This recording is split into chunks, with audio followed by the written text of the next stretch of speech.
ఇది నా ఊరి కథ. 20 ఏళ్లుగా ఏ అభివృద్ధి చూడని నా నియోజకవర్గం కథ. అది 2004వ సంవత్సరం. ఎరా సుబ్బారావు, సినిమా బాగుంది, చూసావా? సినిమా ఏంటయ్యా, ఈసారి కరువొచ్చింది. మన నియోజకవర్గం అంతా ఎక్కడ చూసినా బీటల వారిన భూములు, తడారిపోయిన గుంతలే కనిపిస్తున్నాయ్యా. మీరే ఏదో ఒకటి చేసి ఈ కరువు నుండి కాపాడాలయ్యా. అరే సుబ్బిగా, గెలిచింది నేను మాత్రమే, మన పార్టీ కాదు. ఆయన రాజశేఖర రెడ్డి మనకేం చేయడురా.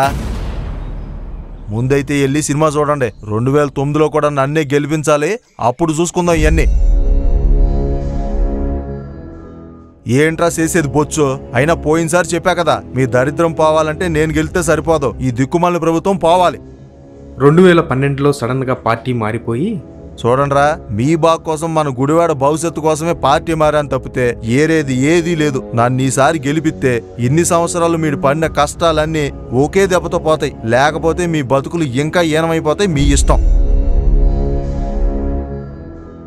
తెలిసిందే కదరా, అసలే కొత్త రాష్ట్రం, కొత్త పార్టీ, కానీ అధికారంలో మాత్రం పాత పార్టీ. నేనేమో మళ్ళీ అపోజిషను. ఇప్పుడు ఇంకా కష్టంరా. అయినా సరే ఈసారి ఏమైనా కానీ మన ప్రభుత్వం వస్తుంది. జగన్ అనే గెలుస్తాడు. మనకి ఏది కావాలంటే అది చేసుకోవచ్చు. 2019లో మాయమాటలు చెప్పి అమాయక ప్రజలు ఓట్లు దండుకొని మంత్రి అయిన తర్వాత, అన్నా మన ప్రభుత్వం వచ్చింది, మంత్రి కూడా అయ్యారు. ఇప్పుడైనా మన గుడివాడ సమస్యల గురించి పట్టించుకోండన్నా. ఇంటింటికి నీళ్లిస్తామన్నారు, స్కూళ్లు కట్టిస్తామన్నారు, మద్యపాన నిషేధం అన్నారు. ఇప్పుడేమో ఆ పిచ్చి కల్తీ మందు తాగి పైగా ఆరోగ్యం కూడా చెడిపోతుంది. ఇందుకేనా అయ్యా ఇన్ని రోజులు కష్టపడి మేము మిమ్మల్ని గెలిపించుకుంది? నీ మొగుడు చెప్పాడా, జగన్మోహన్ రెడ్డి గారికి నచ్చినప్పుడు చేస్తాడు, అప్పటిదాకా అన్నీ మూసుకుని ఉండండి అంతే. అయినా నీ మొగుడు తాగమన్నాడా మందు? ఎవరు తాగమన్నాడు? నవరత్నాలు తీసుకుని దొబ్బుతున్నారుగా, రావట్లేదా మీకు? నవరత్నాలు ఏదో కొంతమందికి వస్తున్నాయ్యా. నువ్వు ఇంకోసారి ఈ గుంపులో కనిపించావనుకో, తెలుసుగా. Few moments later.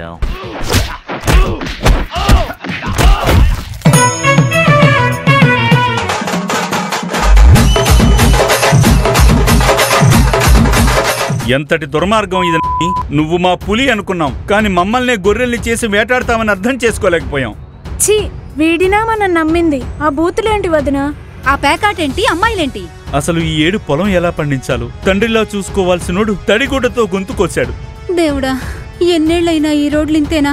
కనీసం నా బిడ్డనైనా మంచి రోడ్ల మీద తిరగనిస్తారా? కష్టాలతో పేదల కడుపులు వేసే కార్చే కన్నీళ్లు, కళ్ళు నెత్తికెక్కిన ఈ క్రూరుడికి ఎప్పటికీ వినిపించవు, కనిపించవు.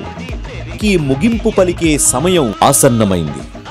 మన బ్రతుకుల యొక్క తని మార్చుకోవడానికి కేవలం ఒక్క అవకాశం చాలు.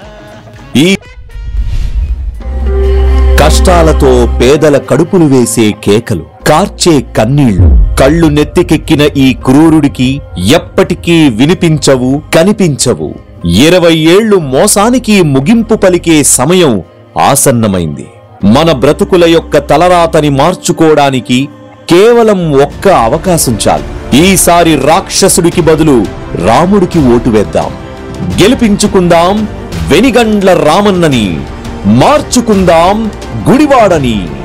సైకిల్ గుర్తుకే మన ఓటు, గుడివాడ ప్రగతికే మన రూటు.